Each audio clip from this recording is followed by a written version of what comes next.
Greetings to all, and welcome back as usual. I hope this time finds you all well wherever you may be around the world. I wanted to bring forth a topic that you've all been asking about, which is none other than King Belial. And you've been asking about the truth. The truth that no one ever tells you. The truth that no one wants to bring forth. Simply because it's too much to bear. And because it will probably divert the majority of you away from this. But it is necessary to know in order to avoid possible dangers, so you don't have to put yourself through what others have. I tried putting it all in together before, but it was all way too much, to be honest. It so happens that this particular energy source is a book and a half to speak about. So I'm gonna try and wrap it up real quickly and fast forward to what actually occurs and what the dangers are when this path working actually takes place. Because your life will change and there will be nothing that you can do to stop it.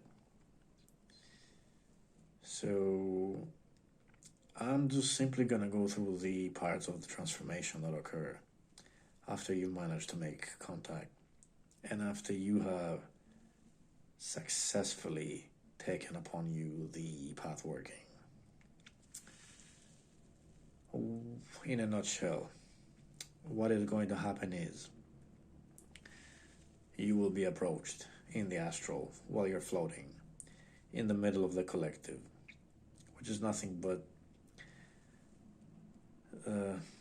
a bunch of galaxies and stars, and you're just floating there. And this is where the majority of the people are. They are endlessly floating, serving as God's battery up in the collective astral. Now, when he approaches you, there is a chance that what he's going to do is take a piece of your double. Okay?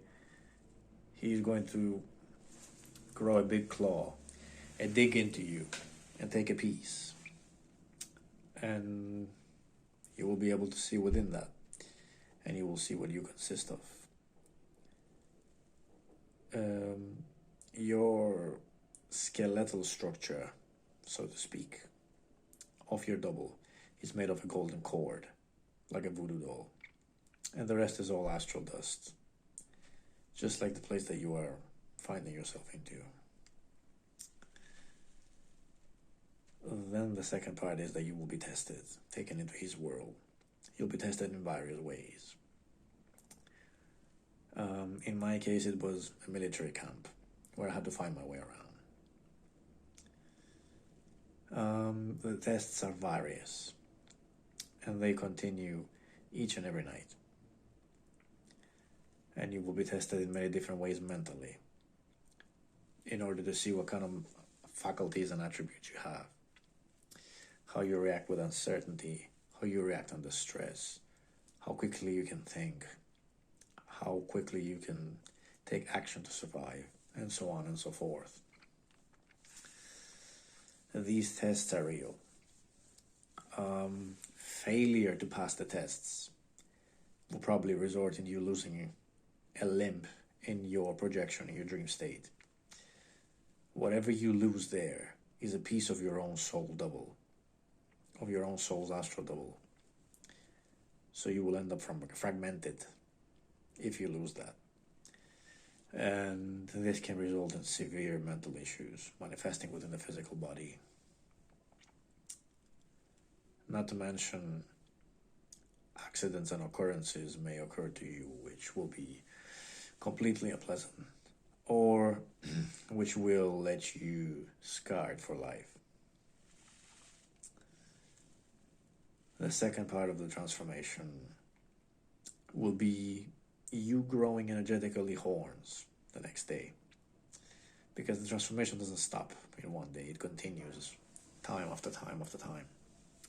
You will feel these horns coming out of your physical head after you have awakened in a bliss of sweat, in anxiety and agony through your projections all night.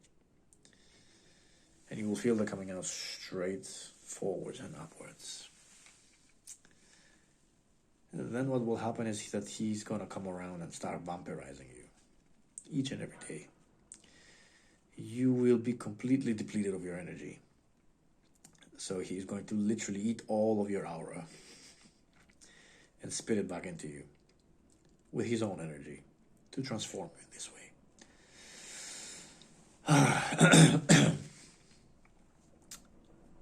You will feel half dead most of the time, and it will be very difficult to function daily. This may continue for 3 months. For some it may be less, for others it may be longer. Nobody knows. Then what will occur is he will appear randomly and physically after he's told you that he will visit you in 3 days. And you will see a whirlpool of dark energy manifesting in front of you. And he shall enter you forcefully. And your breath will be pretty much taken away at that stage. You're going to stop breathing for that moment. And you're going to be petrified. And you're going to freeze in that position. And you are going to feel severe pressure to the point where you will listen to your arteries pumping and feel them through your neck. Should you have any issues with your heart or blood pressure, then you will not survive this transformation if it happens. And the next step is that he will also enter a person that is heavily connected to you in order to take control of your life and impose measures upon that other person to make you do things that he would want in case you go astray from the path, and to collect DNA information for the next lives to come, which you shall live. Chances are you had dealings with these beings in previous lives, and that's why they're hunting you down, and you can't make any sense of it. But all these things will be revealed years down the line after the path has unfolded itself, because these spirits will tell you these things slowly as time goes by. The greatest part of it is that you will be overshadowed to an extent where your personality will change. And needless to say that the person that he will invade, let it be a family member or a spouse or what have you, that is dear and close to you, will suffer with some insanity for the short term. But no one can really tell for how long. And the overshadowing will basically completely change you as time goes by, because the process of being entered and petrified as such will not occur only once, but will occur repeatedly every 3 years. First time it will occur while you're awake. Second time it will occur while you're asleep. And the third time it will occur astrally. The result of this will be that you will be overshadowed to such an extent that you are no longer you. And you will become like the spirit that you chose as your patron to be. You will experience apathy to extents that you never thought possible, to the point where it's difficult to feel anything. Let that be love, or let that be compassion, or let that be anything. You will be blunt, like the void itself. nothing will excite you anymore. Any achievement that you may have is just going to leave you completely indifferent. No matter of how great a thing that you may achieve will be,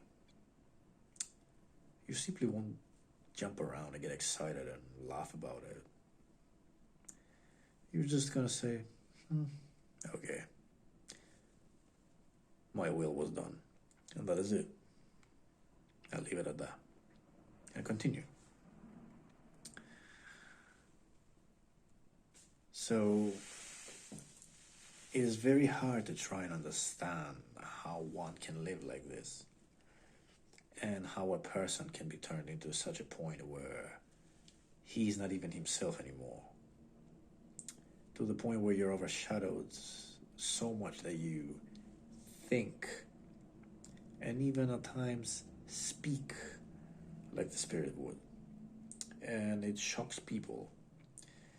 They turn around and say that you speak in very deep ways, and what you say is having effects on them. Your words can touch them. So it is very difficult to continue living your life in this way, because the humankind was not really built for compatibility with the void. Because while being apathetic emotionally, you're also going to start feeling very ancient, as if you've seen it all and you've done it all, and nothing is new anymore. So nothing will excite you anymore. And it's also, and that's another aspect which is difficult to live with, because human beings are given uncertainty for that particular reason, because they live with the excitement of the future and what is to come. And when you open up yourself to that spiritual level, you are no longer excited by the small. That is not to say that you will be full of hate for no reason towards everyone, but you will have a different treatment for these particular situations and of people. You will simply show your care with actions, but you will never get these overwhelming butterflies within you. That's not going to happen. So it is a very, very difficult way to keep on going, because the second you will wake up and open your eyes is going to begin and commence. You are going to constantly feel so dark and so apathetic. You will stop wanting anything. You will stop caring about anything. Not to the extent, of course, where you will neglect yourself. But you will literally embody the character of the being you are dealing with. And that can make life difficult. And that is a very big reason why this is feared by many. For it can and will take away your humanity in order to be empowered and transformed, to stand before the beings that you seek to connect with in the worlds beyond. You have to become like the beings that live in the worlds beyond. And there is no other way, and this process is irreversible. And that's why most people can't take it. And the mental implications that they suffer impact their life severely, sometimes for the worst of outcomes. Okay? So bear this in mind, and know that if you don't consider yourself mentally strong enough to be able to withstand these energies to that extent, because because this is the outcome, this is what's going to happen, then you shouldn't deal with it. I can't guarantee that my experience will be yours. My path is my path. My story is my story. It will never be yours. But I also can't guarantee safety. And I can't guarantee that there will be success and survival through the trials of these beings. This is not safe. Romanticizing this path is wrong. The goetic system isn't safe. It's not merely the opposite of the light. It is dangerous, and you should take it seriously and know the risks before you enter it and what you're doing. And I'll leave you with this knowledge and warning. Take it as it resonates. And think about it very well before you enter. Rise and conquer. Rebellious and never